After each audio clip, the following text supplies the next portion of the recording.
I was born in Alabama. My mother and I moved to Detroit. I went to elementary school, junior high and high school in Detroit. I went to drama school in Detroit, a very famous school in Bloomfield Hills, Michigan, called Willoway School of Theater. In that school, which was 99% white, it was really only maybe 3 black people in the whole school, but I got a scholarship.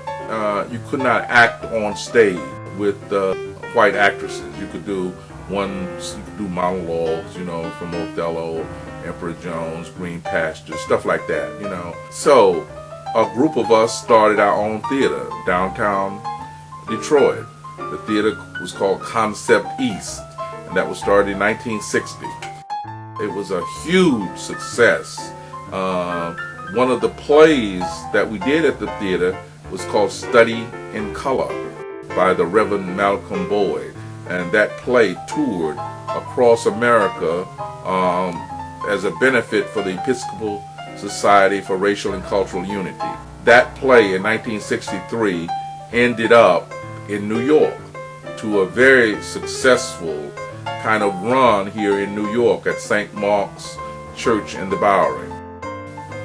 As a result of that, I said, wow, I produced it, I co-directed it with my now chairman, Cliff Frazier. Wow, if I can make this kind of money on the road, I can make this kind of money in New York. However, that wasn't the case. I got a job in my chosen field of drafting, and as soon as they saw the reviews from the play, I was fired. So it was my lesson. 1965 until 1970, I ran a cultural arts program called Mobilization for Youth. It was on the Lower East Side. It was a part of the poverty program, the Real Great Society, the Great Society that was formed by Lyndon Johnson. And it paid young people to study. And these young people that I ran in the cultural arts program was in theater, dance, music, art, and they got paid, So it was a sort of a way to curtail juvenile delinquency, if you will. We were able to make an arts program, and that arts program became very, very well known throughout America because of the art that we created, films, dance companies, artwork. It's an unbelievable array of development with young people, 16 to 21, actually creating their own art. When the director of that program, overall program, moved to Henry Street, he asked me to come to Henry Street. That's when I thought it would be a good idea to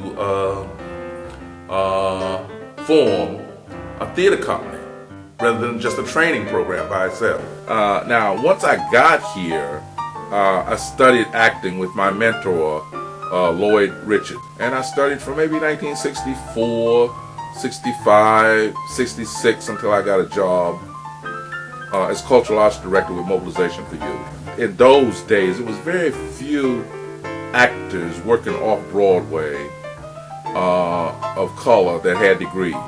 And so that helped me tremendously, really tremendously. So I acted, and my last big acting stint was 1968 when I did The Great White Hope as an actor on Broadway with James Earl Jones and Hector Elizondo, Jane Alexander. It was just a great experience. But I was taking more notes on how to produce than I was concentrating on the acting. And that play went on and on and on.